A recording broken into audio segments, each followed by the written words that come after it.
Question 1. What is the primary goal of an RBT collecting data during a therapy session? A. To decide if the intervention plan is working. B. To provide objective information for the supervisor to analyze. C. To show the client how they are doing. D. To identify new behaviors to target. Answer. B. To provide objective information for the supervisor to analyze. This question asks about the main reason RBTs spend time collecting data. The keyword primary goal highlights your main responsibility with data. While data helps track progress and identify new goals, the RBT's fundamental job is to accurately and objectively record what happens so the supervisor can look at the information, analyze it, and make decisions about the client's plan. You don't make those big decisions or analyze the data yourself. You are the eyes and ears on the ground, providing the crucial facts. For example, if you accurately count how many times a client asks for a break, your supervisor uses that count to see if a new break strategy is effective. Your data is the supervisor's roadmap.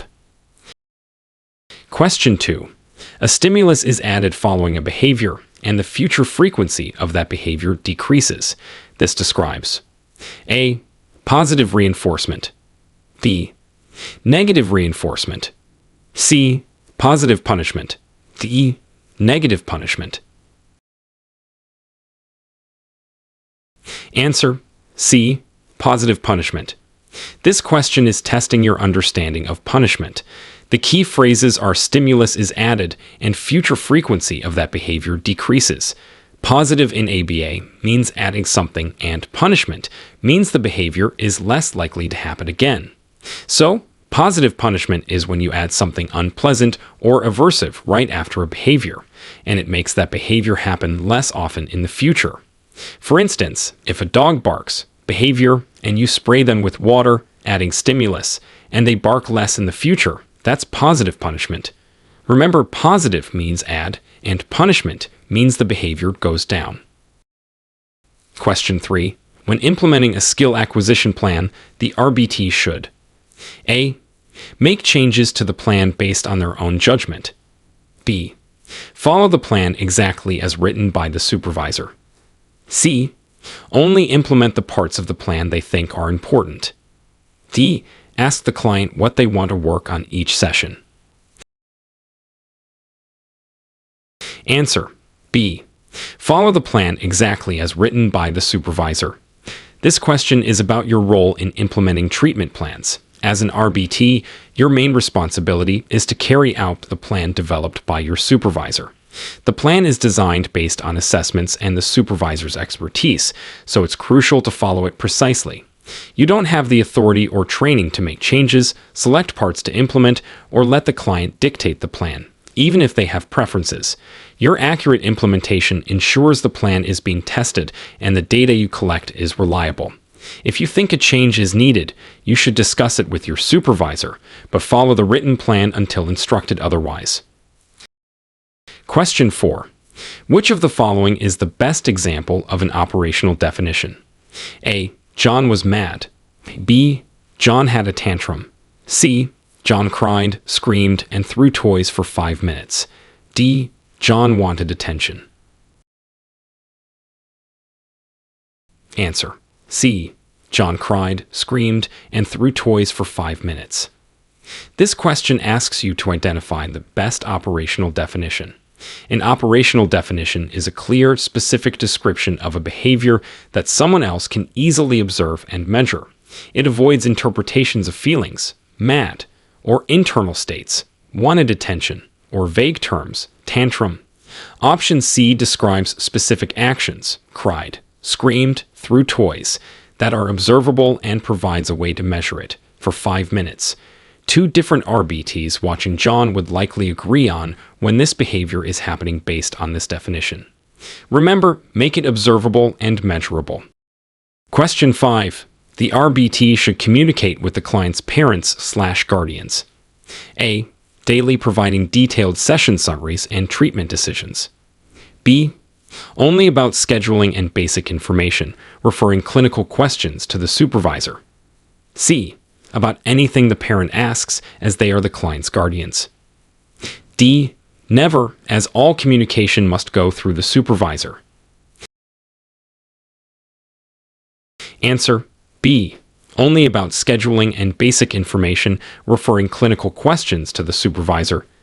This question is about appropriate communication with caregivers. While building rapport is important, the RBT's communication role with parents is typically limited. You can share general positive updates and logistical information like scheduling, but any discussions about the client's clinical progress, treatment decisions, behavior functions, or program changes must be directed to your supervisor. Your supervisor has the expertise and is responsible for making those clinical interpretations and communicating them. It's not appropriate to share detailed clinical information or make treatment recommendations yourself. Stay in your lane and defer clinical questions to your supervisor. Question 6. When a behavior is followed by the removal of a stimulus and the future probability of that behavior increases, this is called A. Positive reinforcement. B. Negative reinforcement. C. Positive punishment. D. Negative punishment. Answer B. Negative reinforcement. This question is about negative reinforcement. The key phrases are removal of a stimulus and future probability of that behavior increases. Negative in ABA means taking something away or removing a stimulus, and reinforcement means the behavior is more likely to happen again. So, negative reinforcement is when a behavior results in getting rid of something unpleasant, and because of that, the behavior increases. For example, if you take an aspirin, behavior, and your headache goes away, removal of a stimulus, and you are more likely to take aspirin in the future when you have a headache, that's negative reinforcement.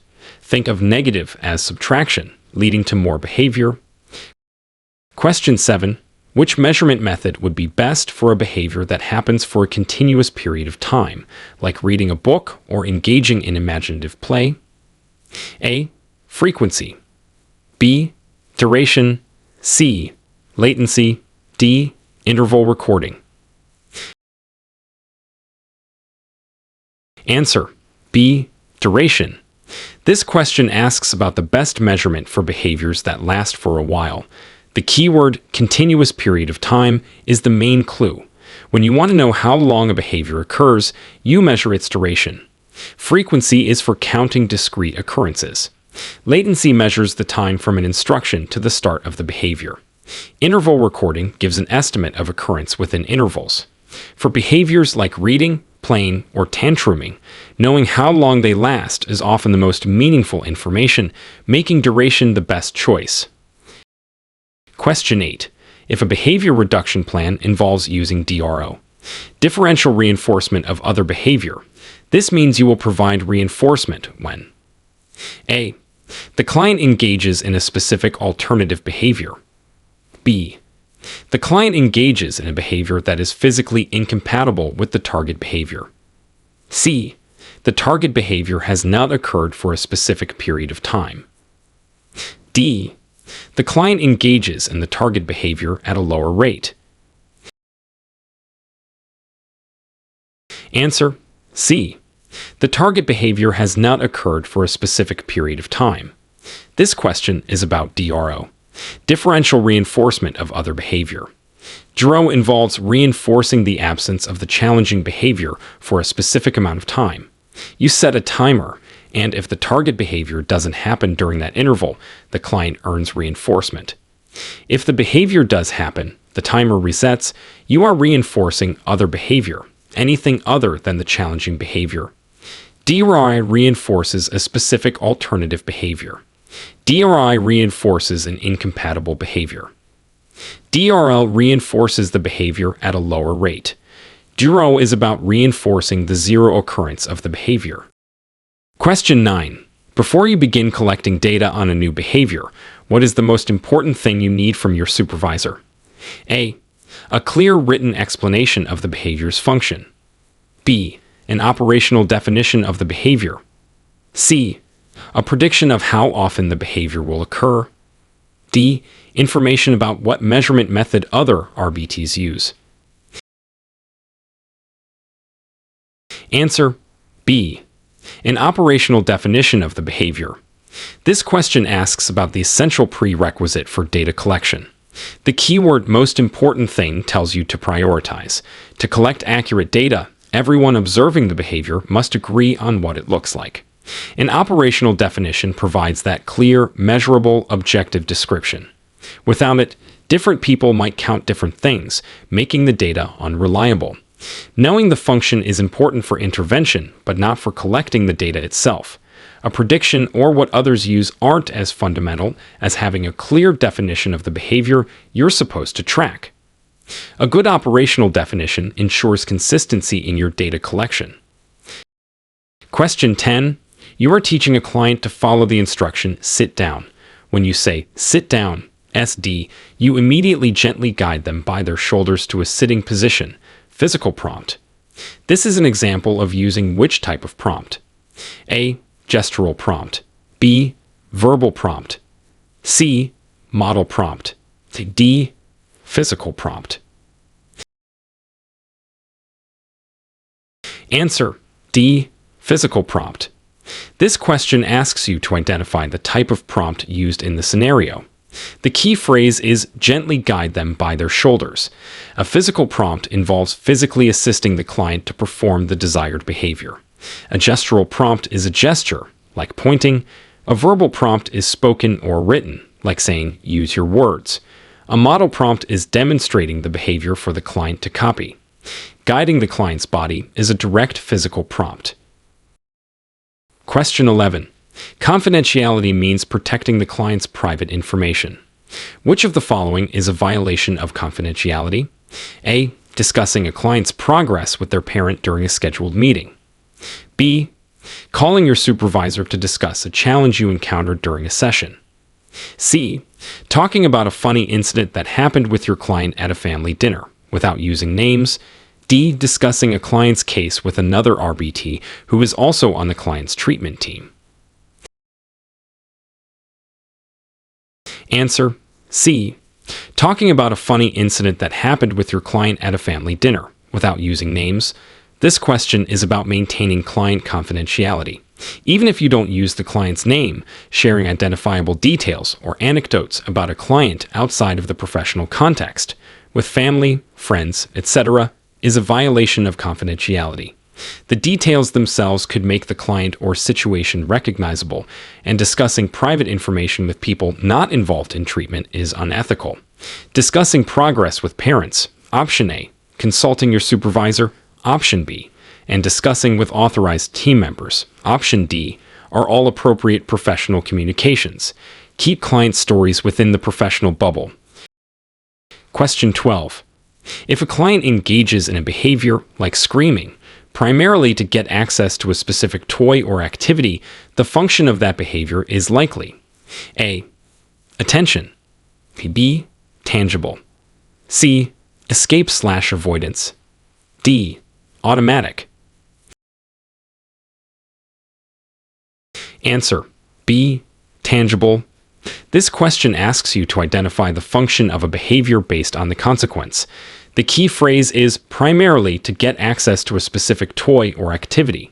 If the behavior results in getting an item or access to a desired activity, the function is likely tangible.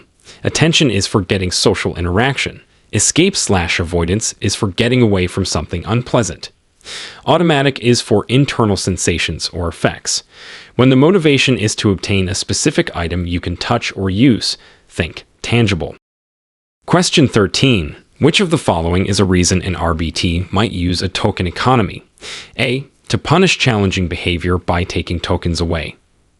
B. To provide immediate conditioned reinforcement for desired behaviors. C. To track frequency data more accurately. D. To replace the need for primary reinforcers like food or praise. Answer: B. To provide immediate conditioned reinforcement for desired behaviors. This question asks about the purpose of a token economy. A token economy is a system where clients earn tokens, like stickers, points, or chips, immediately after doing a desired behavior. These tokens are not reinforcing by themselves, but can be exchanged later for larger preferred items or activities. Backup reinforcers. This allows for immediate reinforcement for many different behaviors and helps bridge the gap to a larger reward. Tokens become conditioned reinforcers because they are paired with backup reinforcers. It's primarily for increasing desired behaviors, not punishment, data tracking, or completely replacing primary reinforcers. You still need to pair tokens with things the client likes. Question 14. When you deliver a reinforcer, you should pair it with A. A neutral stimulus. B. Verbal praise and a smile. C. A punisher to balance it out. D. The challenging behavior.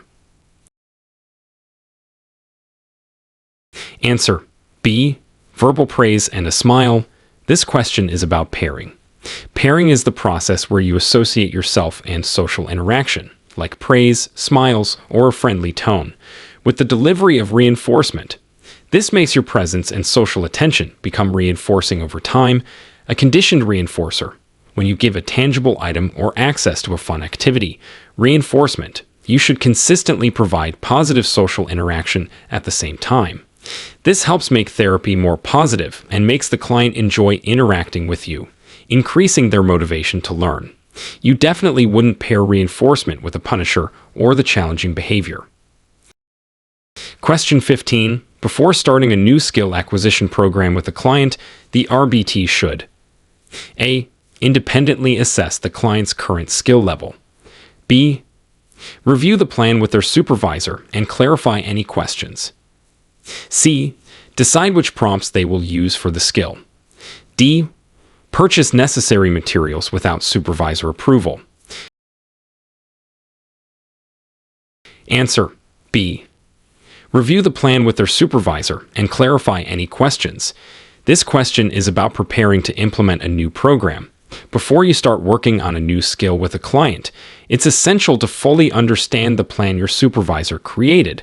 This means reviewing it together, asking any questions you have about the steps, prompts, reinforcement, or data collection, and making sure you feel confident in how to implement it correctly. You don't assess the skill level yourself. That's part of the plan setup. Decide on prompts independently or buy materials without approval. Your supervisor is there to guide you and ensure you are prepared. Question 16.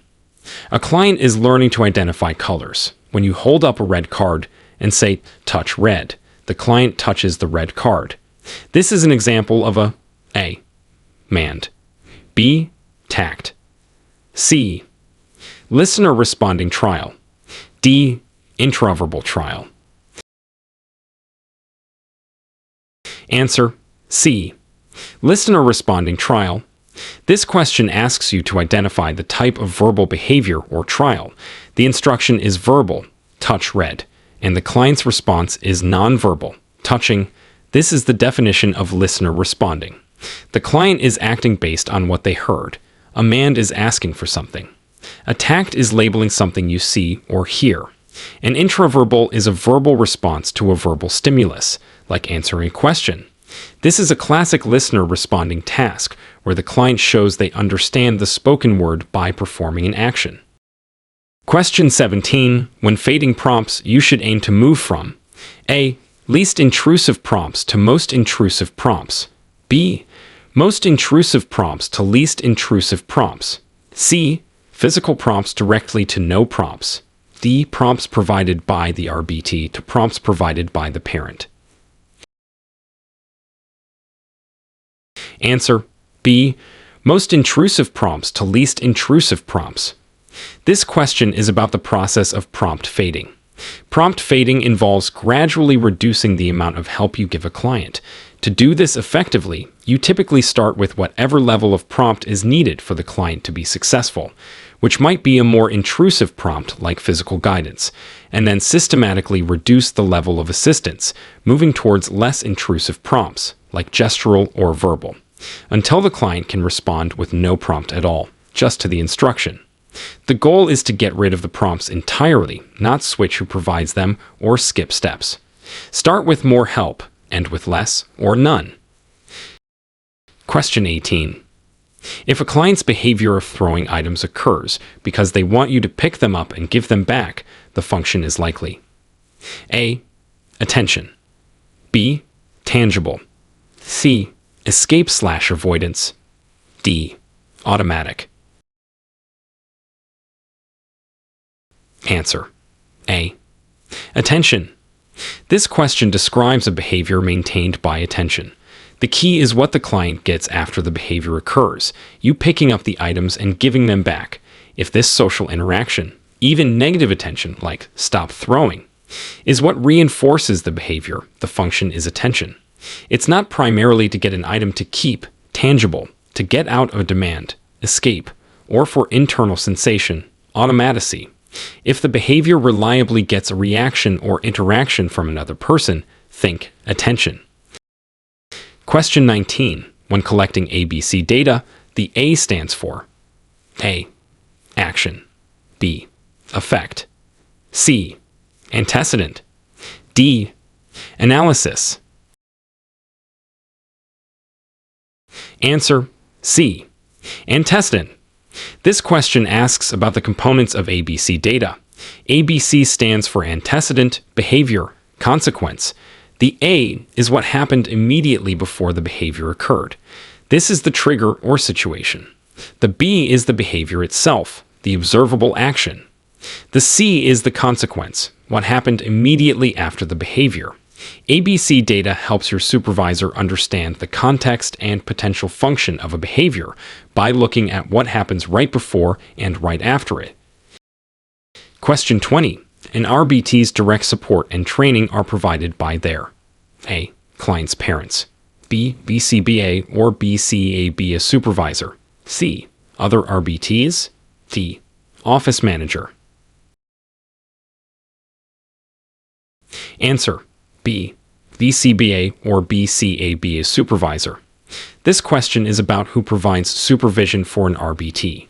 The RBT credential requires ongoing supervision by a qualified behavior analyst, specifically a BCBA. Board Certified Behavior Analyst, or BCABA. Board Certified Assisted Behavior Analyst. They are responsible for overseeing your work, providing guidance, training, and feedback. While parents, other RBTs, or office staff might provide other types of support, your clinical and ethical supervision comes from your designated BCBA or BCAB as supervisor. Question 21. What is the purpose of a maintenance program? A. To teach a new skill. B. To ensure a skill continues to be performed correctly after direct teaching has stopped. C. To identify potential reinforcers. D. To reduce a challenging behavior. Answer. B. To ensure a skill continues to be performed correctly after direct teaching has stopped. This question asks about the purpose of maintenance. Maintenance refers to the ability of a client to perform a learned skill or behavior accurately over time and across different situations after the intensive teaching phase has ended. Maintenance programs are designed to check in on those mastered skills periodically to make sure the client hasn't lost them. It's about keeping the skills sharp, not teaching new ones, finding reinforcers, or reducing challenging behavior. Think of maintenance as keeping skills maintained or preserved over time. Question 22. A client is reinforced after an average of every 5 minutes, but the exact time interval changes unpredictably. Example, 3 mins, then 7 mins, then 4 mins. This is an example of which reinforcement schedule? A. Fixed interval, FI. B. Variable interval, VI. C. Fixed ratio, FR. D. Variable ratio, VR. Answer. B. Variable interval, VI. This question is about reinforcement schedules. The client gets the reward based on a period of time passing, interval, and that time interval changes unpredictably around an average. Variable. This fits the definition of a variable interval. VI, schedule, fixed interval, FI, means the time is always the same. Ratio schedules, FR, VR, are based on the number of responses, not time. VI schedules, like checking your email for a reply, tend to produce steady rates of behavior because you don't know exactly when the reward will be available, so you keep responding periodically. Question 23. When taking ABC data, the C stands for A. Criterion, B. Consequence, C. Correction, D. Clarity. Answer: B. Consequence. This question asks about the C in ABC data.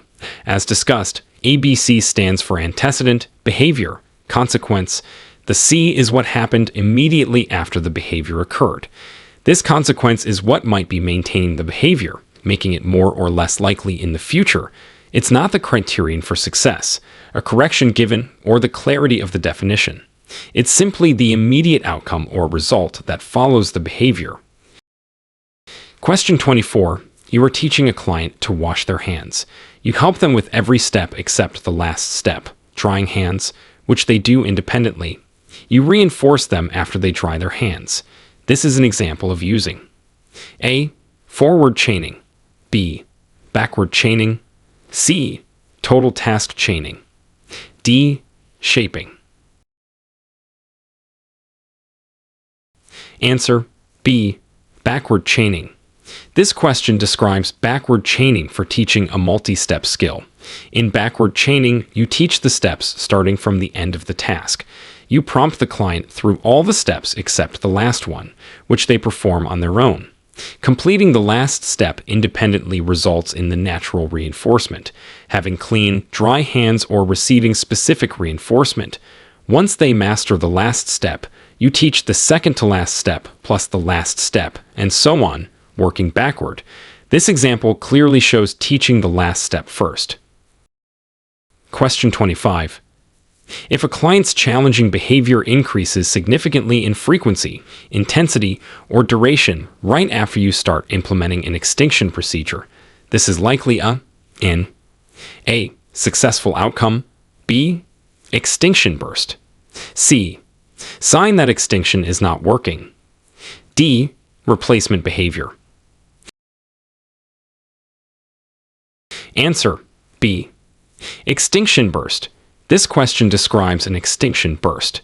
An extinction burst is a temporary, often challenging phenomenon that occurs when you first stop reinforcing a behavior that was previously reinforced. The behavior might get worse, more frequent, intense, or last longer before it starts to decrease. It's like the client is trying harder to get the reinforcement that used to work. While it can be difficult to manage, it's actually a sign that the extinction procedure is having an effect. It is not a replacement behavior, a sign of failure, or the final successful outcome. Question 26. What is the ethical responsibility of an RBT regarding their competence? A. To only work with clients they feel comfortable with. B. To provide services only within their RBT training and supervision. C. To learn complex procedures independently. D. To work without supervision once they feel confident. Answer: B. To provide services only within their RBT training and supervision. This question is about the RBT's ethical responsibility regarding competence. RBTs must only provide services that are within their defined role, which is implementing plans under the direct supervision of a BCBA or BCABA. You should not attempt to implement procedures you haven't been trained on or that are outside the scope of your RBT credential. Working without supervision or learning complex procedures independently are outside your scope and ethical boundaries. You work within the limits of your training and always under supervision. Question 27. If you are using a continuous measurement procedure, you are A. Measuring the behavior only during specific time intervals. B. Measuring every instance of the behavior. C. Estimating the occurrence of the behavior. D. Using a stopwatch to time the behavior. Answer: B. Measuring every instance of the behavior. This question asks about continuous measurement. Continuous measurement involves recording every single time the behavior occurs, frequency/count, or how long it lasts each time, duration, or the time between behaviors, IRT. or the time from instruction to behavior, latency. You are capturing every instance or aspect of the behavior without missing any. Discontinuous methods, like interval recording, only capture an estimate, while you might use a stopwatch for duration. A continuous measure option but describes the core idea of continuous measurement better, recording all occurrences or the full extent of the behavior. Question 28. When teaching a client to say car when they see a picture of a car, this is an example of teaching A. Manned. B. Tact. C. Intraverbal. D. Imitation. Answer B. Tact. This question is about tacting. A tact is a label saying the name of something you see, hear, smell, taste, or touch. The client is seeing a picture of a car and labeling it by saying car.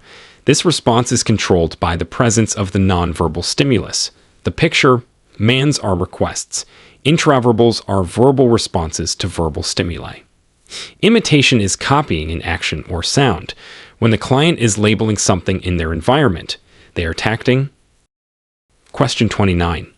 What is the main purpose of a graph in ABA? A. To make sessions look more professional. B. To visually display data to track progress and make intervention decisions. C. To entertain the client with colorful charts. D. To prove to parents that therapy is working. Answer B. To visually display data to track progress and make intervention decisions. This question asks about the purpose of graphing data. Graphs are essential tools in ABA because they provide a clear visual representation of the data collected. This allows the supervisor and team to easily see trends in the client's behavior or skill acquisition over time, track progress towards goals, and make informed decisions about whether the current intervention plan is effective or needs to be changed. While they are part of professional practice, their main function is analytical, turning numbers into a picture that tells a story about behavior change. Question 30. If a client is reinforced after completing a task within a specific time frame, example, finishes putting away toys within 3 minutes. This is an example of reinforcing based on A. Frequency. B. Duration. C. Latency. D. Interval. Answer B. Duration. This question asks about what aspect of the behavior is being reinforced. The key phrase is completing a task within a specific time frame. This indicates that the reinforcement is contingent on how long it took the behavior, completing the task, to occur, or in this case, occur for a period shorter than a certain limit. This relates to the duration of the task.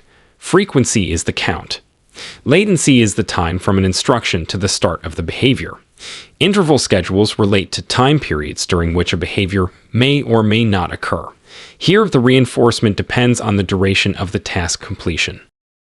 Question 31. When collecting data, what does it mean for data to be objective? A. The data includes your personal opinions about the behavior. B. The data is based on observable facts, not interpretations or feelings. C. The data only includes challenging behaviors. D. The data is easy to collect without much effort. Answer B.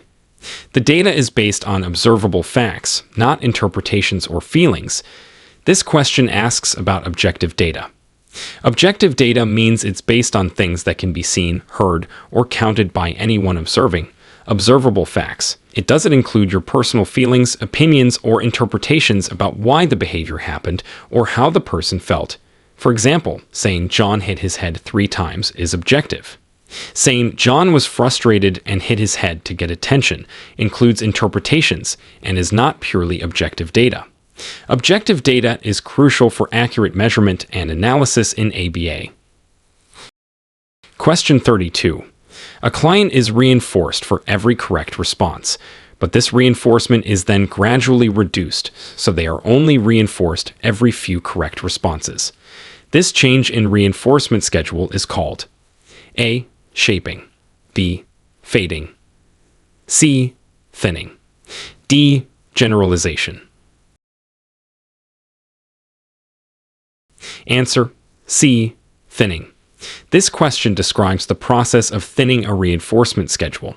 When teaching a new behavior, you often start with a dense schedule, like reinforcing every correct response. Once the behavior is established, you thin the schedule, meaning you require more responses or a longer time interval between reinforcements. This makes the behavior more resistant to extinction and helps it maintain over time in natural environments, where reinforcement isn't always immediate. Shaping is changing the form of a behavior. Fading is reducing prompts. Generalization is the behavior occurring in new contexts. Thinning is changing the schedule of reinforcement. Question 33. If a client engages in a behavior, like spinning objects, that seems to serve no purpose other than providing sensory input or feeling good to the individual, the function is likely. A. Attention. B. Tangible. C. Escape/avoidance. D. Automatic, self-stimulatory. Answer D. Automatic, self-stimulatory. This question describes a behavior with an automatic function. The key is that there's no apparent external trigger or social consequence, and it seems to be maintained by an internal sensation. Providing sensory input or feeling good, these are behaviors that are inherently reinforcing to the individual, without the reinforcement coming from another person or a change in the external environment. Spinning objects, rocking, or hand flapping often fall into this category if they are not maintained by attention, tangibles, or escape. Question 34. When assisting with a functional assessment, an RBT might be asked to conduct a scatterplot analysis. A scatterplot graph is typically used to identify A. The total count of a behavior over time. B. Patterns in the behavior related to time of day or activities. C. The duration of each instance of the behavior. D. The percentage of intervals during which the behavior occurred. Answer B. Patterns in the behavior related to time of day or activities. This question asks about the purpose of a scatterplot graph in assessment. A scatterplot is a graph that plots occurrences of a behavior against time intervals, like time of day or activity periods. It helps visually identify if the behavior is more likely to happen at certain times or during specific activities. This can provide clues about the antecedents that might be triggering the behavior, contributing to understanding its function. It doesn't show total count, cumulative recording, duration, or percentage of intervals directly in the way other graphs do. Scatterplots are about spotting patterns related to when the behavior happens. Question 35. Maintaining client dignity involves A. Sharing embarrassing stories about the client to bond with colleagues. B. Speaking about the client in a respectful manner and protecting their privacy. C. Making decisions for the client without their input. D. Forcing the client to participate in activities they dislike for their own good. Answer B. Speaking about the client in a respectful manner and protecting their privacy. This question is about maintaining client dignity, a core ethical principle. Treating a client with dignity means treating them with respect, valuing them as an individual, and protecting their rights and privacy. This includes speaking about them respectfully, maintaining confidentiality, involving them in decisions as much as possible, and respecting their choices and preferences whenever appropriate and safe. Sharing embarrassing stories or forcing participation are direct violations of dignity. Protecting dignity is about treating the client with the same respect you would afford anyone. Question 36. When teaching a client using DTT, a trial typically consists of A. Only the instruction, SD, and the client's response. B. Only the client's response and the consequence. C. The instruction, SD, the client's response, and the consequence. D. The antecedent, behavior, and consequence as they occur naturally. Answer C. The instruction, SD, the client's response, and the consequence. This question defines a trial in discrete trial training, DTT. DTT is a structured teaching method broken down into small, discrete steps. A typical DTT trial consists of the teacher giving a clear instruction or cue, the discriminative stimulus or SD, the client giving a response, and the teacher providing a consequence. Reinforcement for correct responses, or a specific procedure for incorrect/no responses. Sometimes a prompt is included between the SD and the response. It's a structured 3-part or 4-part sequence, not just parts of it or natural interactions. Question 37. Your supervisor asks you to track the latency of a behavior. This means you will measure A. The time between the end of one instance of the behavior and the start of the next. B. How long the behavior occurs each time. C. The time from when an instruction is given to when the client starts the behavior. D. The total number of times the behavior occurs. Answer C. The time from when an instruction is given to when the client starts the behavior. This question asks about latency measurement. Latency is the time between a specific event or instruction, like saying touch nose, and the start of the behavior. You would start a timer where you give the instruction and stop it as soon as the client begins to perform the behavior. Inter-response time, IRT, is the time between behaviors. Duration is how long the behavior lasts. Frequency is the count. Latency is about how quickly the client responds to a cue. Question 38. What is the ethical guideline regarding the RBT's relationship with their supervisor? A. RBTs do not need regular supervision. B. RBTs should follow their supervisor's instructions even if they believe they are unethical. C. RBTs must communicate with their supervisor regularly and seek guidance when needed. D. RBTs should try to perform their job independently without relying on supervision. Answer C. RBTs must communicate with their supervisor regularly and seek guidance when needed. This question addresses the ethical relationship between RBTs and supervisors. RBTs are required to receive ongoing supervision and should have regular communication with their supervisor. It is their ethical responsibility to seek guidance when they are unsure about a procedure, ethical concern, or client behavior. They are not independent practitioners and must always work under supervision. While you should generally follow your supervisor's direction, you have an ethical duty to raise concerns if you believe an instruction is unethical or harmful. Regular communication is key to effective and ethical practice. Question 39.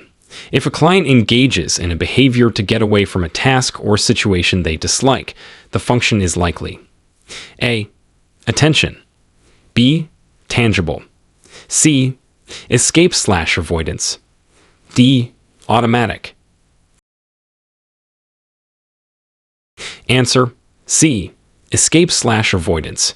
This question describes a behavior maintained by escape or avoidance. The key phrase is to get away from a task or situation they dislike. If the consequence of the behavior is successful removal from or prevention of an unpleasant situation, task, or demand, the function is escape or avoidance. Attention is for getting social interaction. Tangible is for getting items/activities. Automatic is for internal effects. If the behavior helps them escape or avoid something aversive, that's the function. Question 40. When using a shaping procedure, you are reinforcing A. Any behavior the client enjoys doing. B. Behaviors that are completely different from the target behavior. C. Successive approximations of the target behavior. D. The target behavior only when it occurs independently. Answer C. Successive approximations of the target behavior. This question is about what is reinforced during shaping. Shaping is used to teach a new behavior by reinforcing behaviors that are progressively closer and closer to the final desired behavior. These steps are called successive approximations. You don't reinforce unrelated behaviors or wait until the full target behavior appears independently if it never happens. You break the journey to the target behavior into small steps and reinforce the steps that move the client closer to the goal. It's like molding clay little by little until it reaches the desired shape. Question 41. What is the main purpose of a skill acquisition plan? A. To reduce challenging behaviors. B. To increase communication between the RBT and the parent.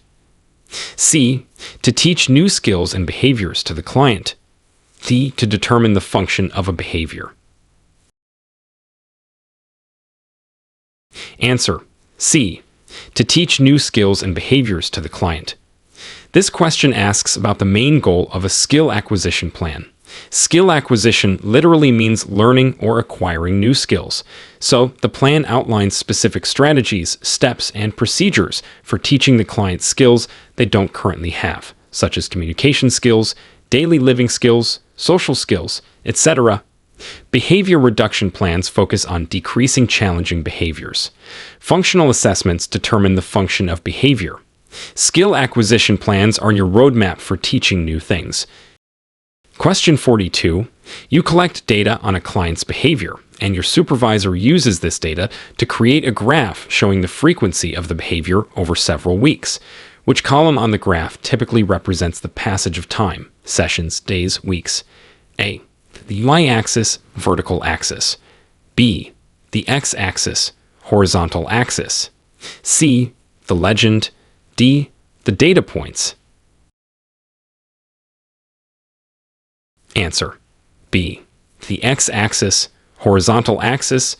This question is about reading a basic line graph used in ABA. In most line graphs where you track behavior change over time, the horizontal axis, the one that runs left to right along the bottom, represents the passage of time, whether it's session number, day, date, etc. The vertical axis, y-axis, typically represents the measure of the behavior, like frequency, duration, percentage.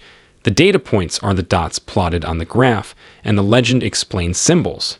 The x-axis is always your timeline. Question 43. Which of the following is a type of preference assessment, where items are presented one at a time to see if the client interacts with them? A. Paired stimulus. B. Multiple stimulus without replacement, MSWO. C.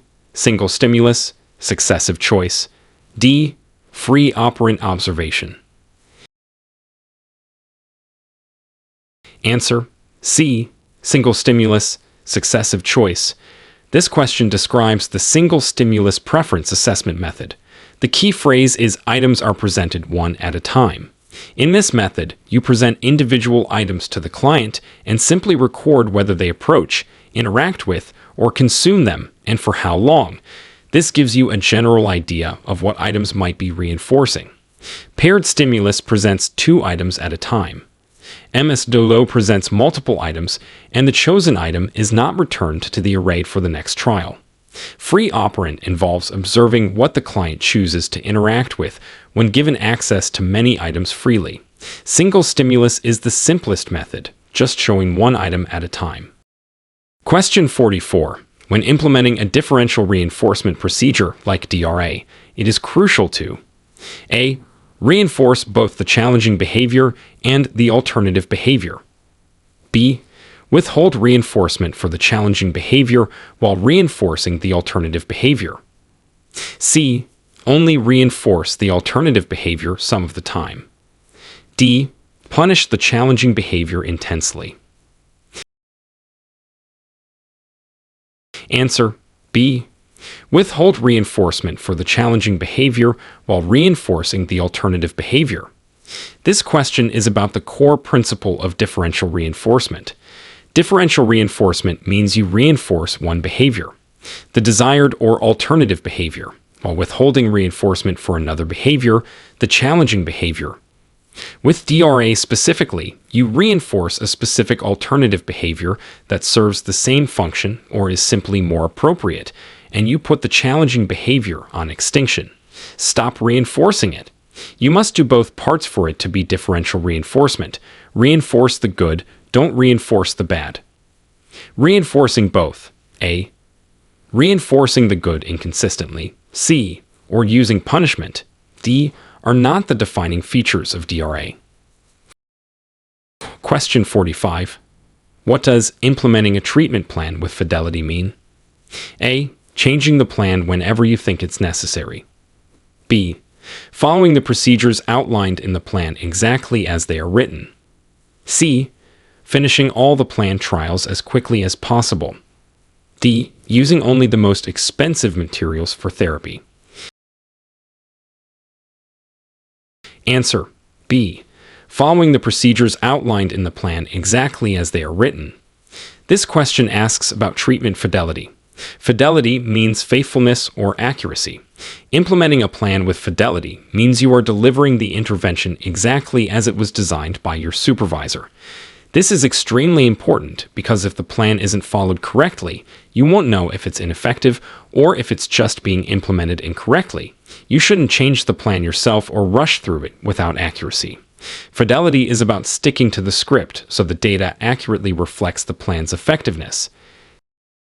Question 46. What is the RBT's role in the development of a behavior intervention plan? A. The RBT writes the behavior plan based on their observations. B. The RBT assists with the assessment process, like collecting data that informs the plan. C. The RBT approves the final behavior plan before it is implemented. D. The RBT determines the function of the behavior and selects intervention strategies. Answer. B. The RBT assists with the assessment process, like collecting data that informs the plan. This question clarifies the RBT's role in developing a plan. RBTs do not write behavior plans, approve them, determine functions, or select strategies. Those are responsibilities of the supervisor, BCBA/PCBA. However, RBTs play a vital role in the assessment phase by collecting accurate data, like ABC data or frequency data, that helps the supervisor understand the behavior and write the plan. Your observations and data are crucial inputs, but you are not involved in designing the plan itself. Question 47. If a client learns a new skill during a DTT session at a table, and you want to see if they can perform the skill in a different location, like the living room, or with different materials, you are assessing for A. Discrimination. B. Generalization. C. Maintenance. D. Shaping. Answer. B. Generalization. This question describes assessing for generalization. Generalization is the ability of a client to perform a learned skill or behavior in different settings, with different people, using different materials, or in response to similar but not identical instructions, without needing specific reteaching in those new conditions. If the client learned the skill in a specific context, therapy table, and you test it in a different context, living room, or with different things, you are checking if the learning has generalized beyond the original training situation. Discrimination is responding differently to different stimuli. Maintenance is keeping a skill over time. Shaping is changing a behavior's form. Question 48. When writing session notes, the RBT should A. Include personal opinions about the client's mood. B. Describe behaviors and progress using objective language. C. Focus only on challenging behaviors that occurred. D. Use jargon and technical terms to sound professional. Answer. B. Describe behaviors and progress using objective language. This question is about writing session notes. Good session notes are crucial for documentation and communication with your supervisor.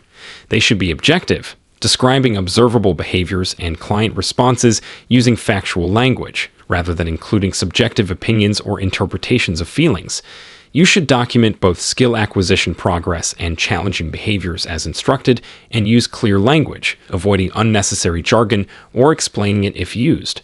Objective notes provide a factual record of the session.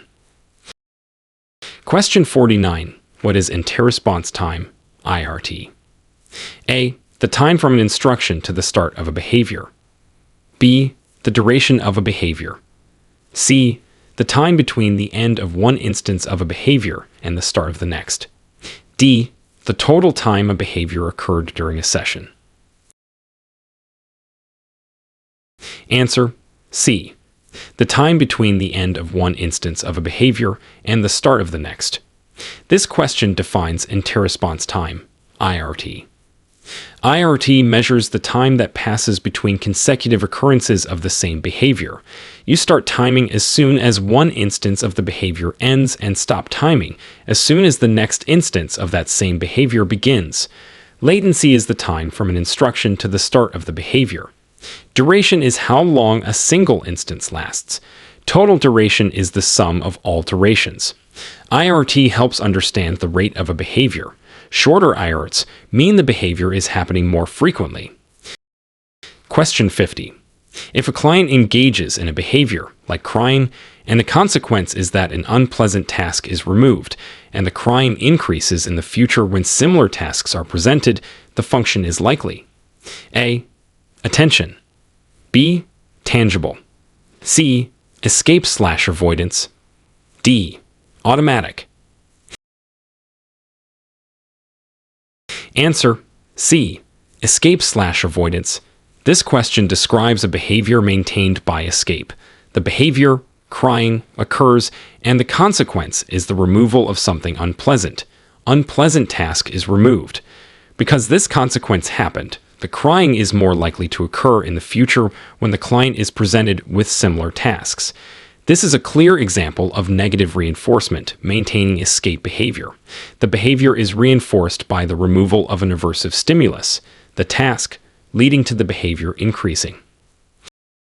Question 51. When using prompting, the goal is to eventually eliminate the prompt so the client responds only to the A, reinforcer, B, consequence, C, prompt itself, D, discriminative stimulus, SD. Answer D, discriminative stimulus, SD. This question is about the ultimate goal of prompt fading. Prompts are temporary supports to help the client perform the correct behavior when presented with the instruction, the SD. Once the client learns the skill, you want them to perform it just because they heard the instruction or saw the cue without needing any extra help. So you fade the prompts so the client is responding directly to the SD, not the prompt or the anticipation of reinforcement. The SD is the natural cue you want the behavior to be under the control of. Question 52. What is the ethical guideline regarding the use of punishment procedures? A, punishment should always be the first intervention used for challenging behavior. B, positive reinforcement procedures should be considered and tried before punishment procedures. C, RBTs can implement any punishment procedure outlined in the plan, regardless of risk. D, punishment is not an effective way to change behavior. Answer B, positive reinforcement procedures should be considered and tried before punishment procedures. This question is about the ethical approach to using punishment. Ethical guidelines in ABA emphasize a preference for reinforcement-based strategies over punishment.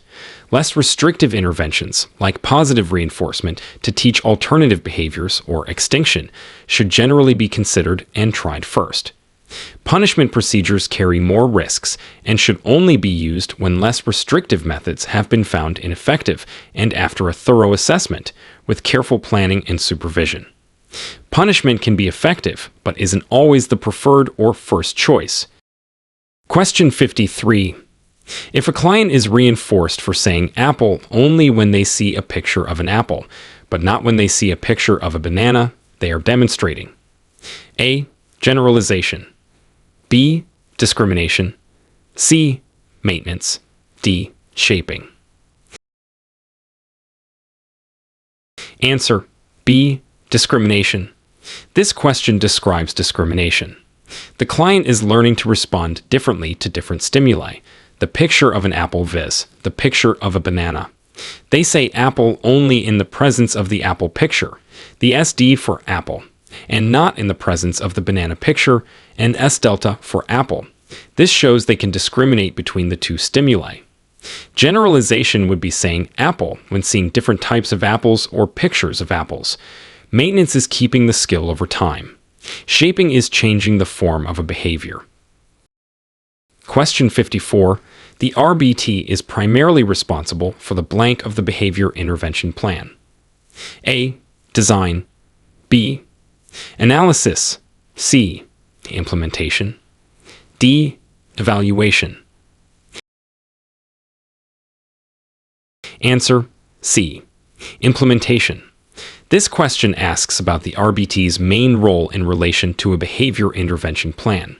While the supervisor designs, analyzes data for, and evaluates the plan, the RBT's core job is to implement the plan directly with the client.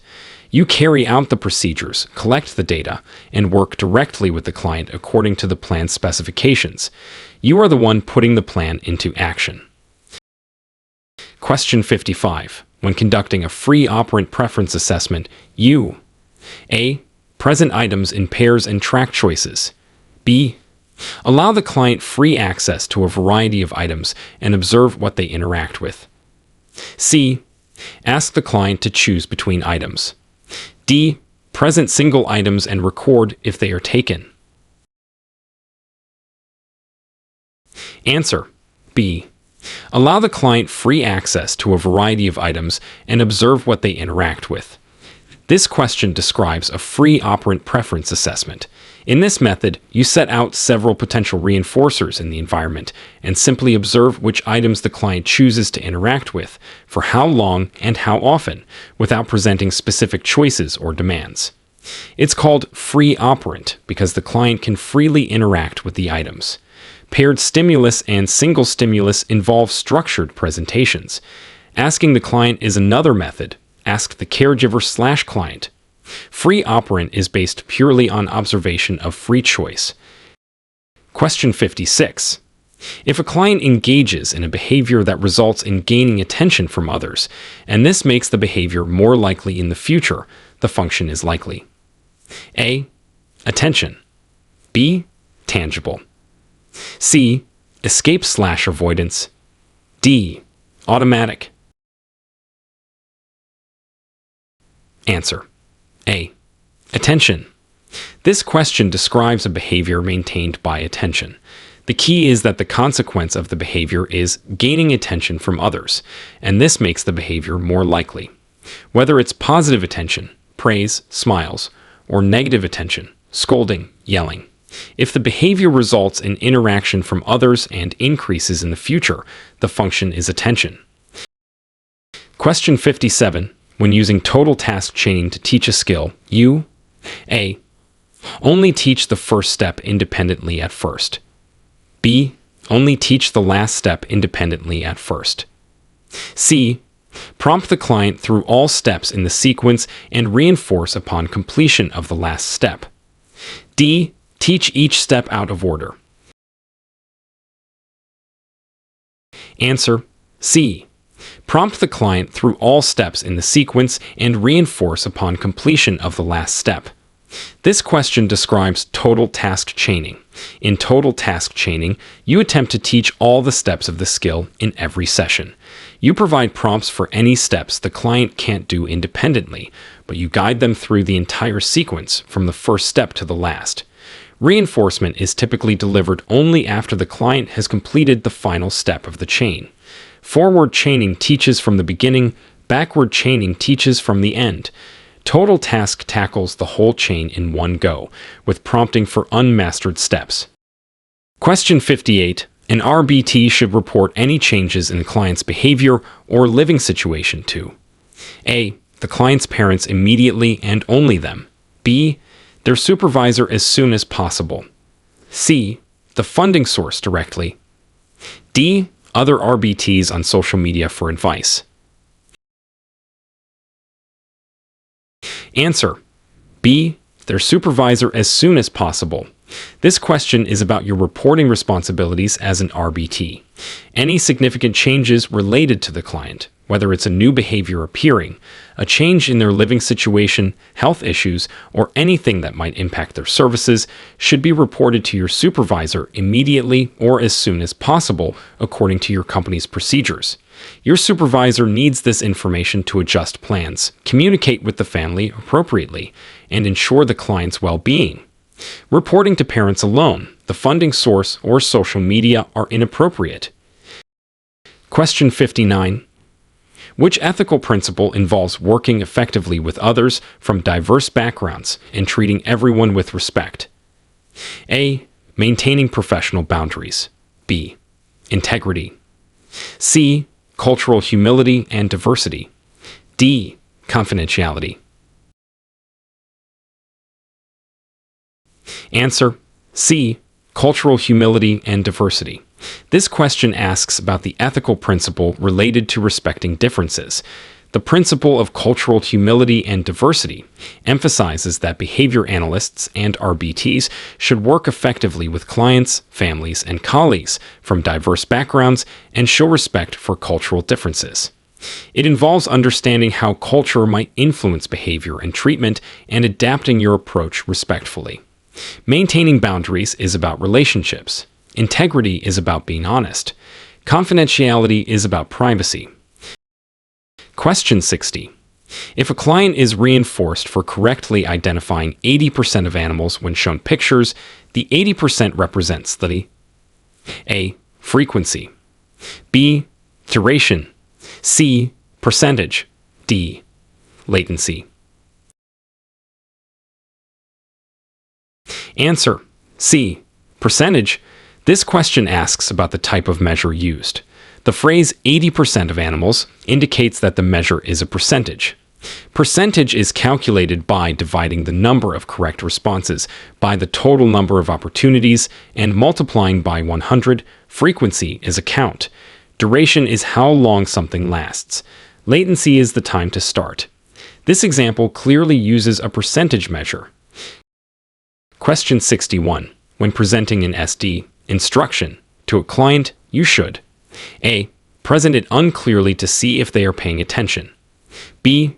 Present it clearly and consistently each time. C. Present multiple instructions at once. D. Use complex language. Answer: B. Present it clearly and consistently each time. This question is about presenting instructions effectively during teaching.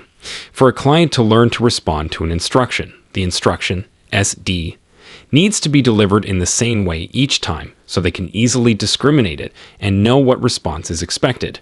It should be clear, concise, and presented consistently. Presenting unclear or multiple instructions or using complex language would make learning much harder. Think of the SD as a clear signal. It needs to be the same signal every time for the client to learn what it means. Question 62. Which type of measurement is best for behaviors that happen very frequently or last a long time, making it difficult to count every instance? A. Frequency. B. Duration. C. Continuous measurement. D. Discontinuous measurement. Answer: D. Discontinuous measurement. This question asks about appropriate measurement methods for specific behaviors, while duration, a continuous measure, is good for behaviors that last a long time. The phrase happen very frequently or last a long time, making it difficult to count every instance points towards discontinuous measurement. Methods like partial interval or momentary time sampling are specifically used in these situations to get an estimate of the behavior's occurrence, because continuously counting or timing everything is impractical. Frequency is for behaviors with clear start/end that aren't constant. Continuous measurement includes methods like frequency and duration, but the question implies a scenario where continuous tracking is hard. Discontinuous methods provide a feasible alternative. Question 63. What is the potential danger of a dual relationship between an RBT and a client's family? A. It makes it harder to build rapport. B. It can blur professional boundaries and compromise objectivity. C. It prevents the client from generalizing skills. D. It requires extra supervision time. Answer: B. It can blur professional boundaries and compromise objectivity. This question is about dual relationships, a major ethical concern. A dual relationship is when you have more than one type of relationship with someone, example, being both a therapist and a friend, or a therapist and a business partner. With clients and their families, dual relationships are problematic because they can make it difficult to maintain professional boundaries, compromise your ability to be objective in clinical decisions, and potentially lead to exploitation. Rapport building is good. Blurring professional roles is not. Question 64. A client receives reinforcement after completing approximately 10 correct responses, but the exact number required varies slightly each time. This is a fixed interval, phi, schedule. B. Variable interval, VI, schedule. C. Fixed ratio, FR, schedule. D. Variable ratio, VR, schedule. Answer: D. Variable ratio, VR, schedule. This question describes a variable ratio schedule. The reinforcement is based on the number of responses, ratio, and that number is variable because it changes around an average. Approximately 10 varies slightly. This is a VR schedule. Fixed ratio is a set number of responses. Interval schedules are based on time. VR schedules are very powerful and produce high rates of behavior. Question 65. If a client emits a previously reinforced behavior after it has been extinguished for some time, this is called A. Extinction burst. B. Spontaneous recovery. C. Generalization. D. Punishment. Answer: B. Spontaneous recovery. This question describes spontaneous recovery. Extinction is when a behavior stops happening because it's no longer reinforced. Spontaneous recovery is when that same behavior, which was thought to be extinguished, suddenly reappears temporarily after some time has passed, even though it's still not being reinforced. It's usually weaker and short-lived than the original behavior. An extinction burst is a temporary increase when extinction starts. Generalization is responding to new stimuli. Punishment decreases behavior. Spontaneous recovery is the behavior making a brief comeback after extinction. Question 66. When you implement a behavior plan, you are following procedures based on which field of study? A. Psychology. B. Applied behavior analysis. B. C. Education. D. Sociology. Answer: B. Applied behavior analysis. B. This question is about the foundation of your work. RBTs implement procedures that are derived from the principles of applied behavior analysis. B. ABA is the scientific field focused on understanding and changing socially significant behavior using principles of learning, while ABA is related to psychology and is often applied in education.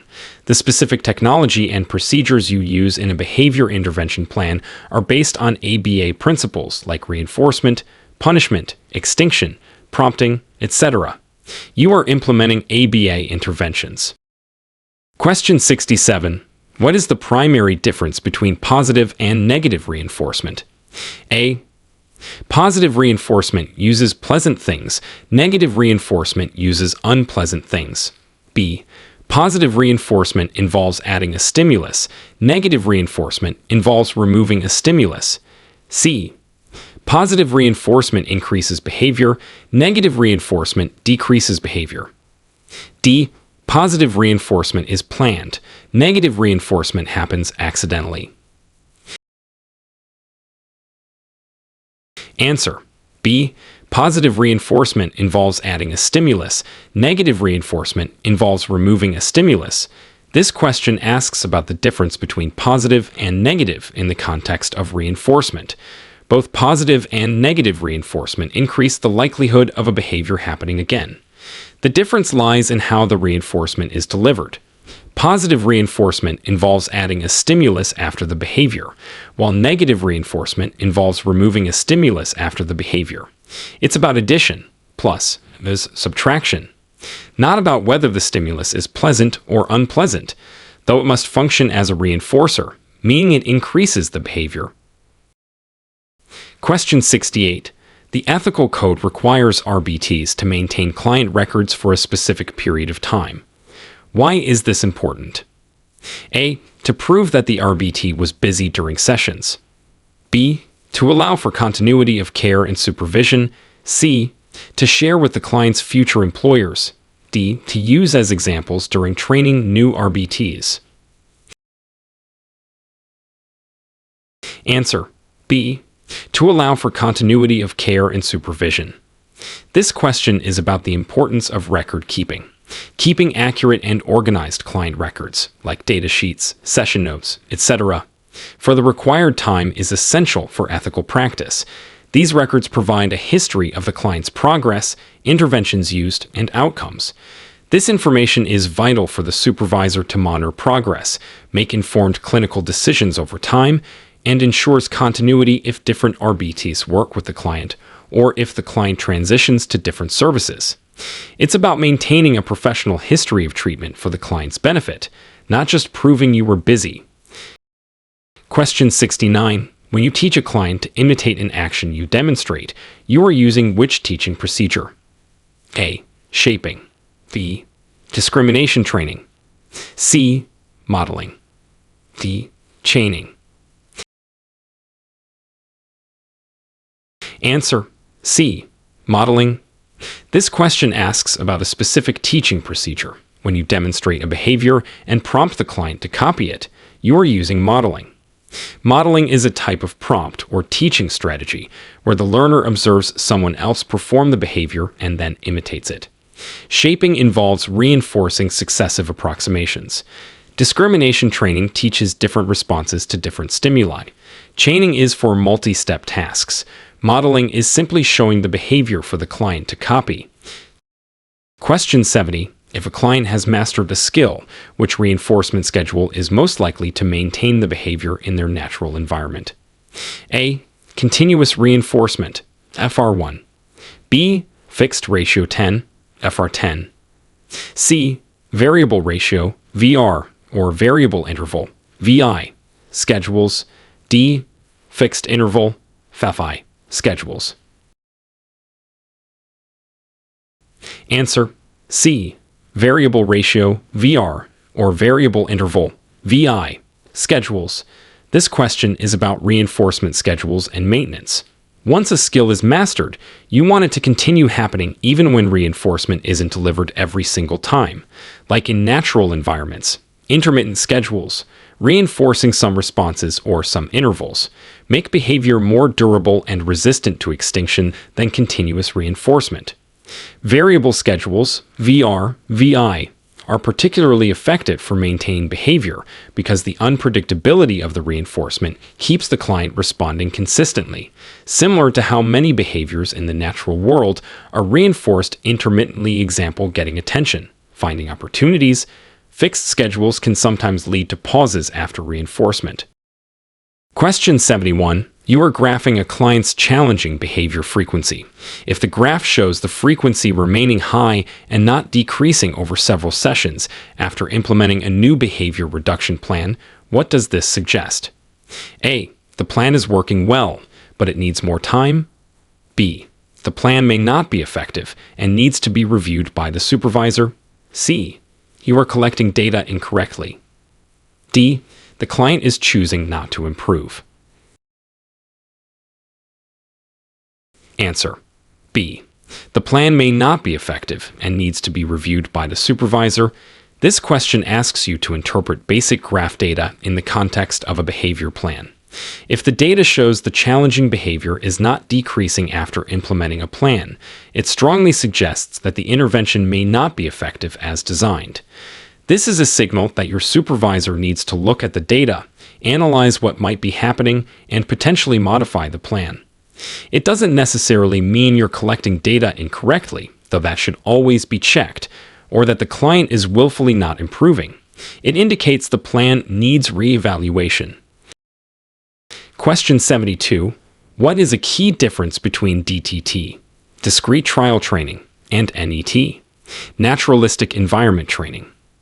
A. DTT is always more effective than NET. B. DTT is structured and adult-led, while NET is more play-based and child-led. C. DTT only teaches academic skills, while NET only teaches social skills. D. DTT is for challenging behaviors, NET is for skill acquisition. Answer. B. DTT is structured and adult-led, while NET is more play-based and child-led. This question asks for a key difference between two teaching methods. DTT is characterized by its structured format. A clear instruction, a specific response expected, and a planned consequence, often occurring in a more controlled setting like a table.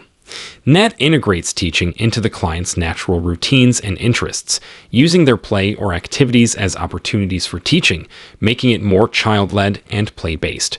Both can teach various skills, and neither is universally more effective. The best approach depends on the client and goal. Both are primarily for skill acquisition, though skills taught can impact behavior. Question 73. If you are unsure how to handle a new challenging behavior that occurs during a session, your first step should be to A. Implement a punishment procedure you think might work. B. Record ABC data and report it to your supervisor. C. Ignore the behavior completely. D. Stop the session immediately. Answer. B. Record ABC data and report it to your supervisor. This question asks how to respond to a novel, challenging behavior when you don't have a plan for it. You should never implement procedures you haven't been trained on or that aren't in the plan, especially punishment. A. Ignoring it, C, might be appropriate depending on the behavior, but collecting data is more proactive. Stopping the session, D, isn't always necessary unless safety is a concern. The best first step is to gather information using ABC data, which will help your supervisor understand the behavior and create a plan, and then communicate this information to your supervisor immediately so they can provide guidance. Question 74. What is the ethical responsibility regarding the client's right to effective treatment? A. The RBT decides what is effective based on personal experience. B. The RBT should advocate for the client to receive scientifically supported treatments. C. The RBT should only use the cheapest treatment options available. D. The RBT should guarantee specific results from treatment. Answer. B. The RBT should advocate for the client to receive scientifically supported treatments.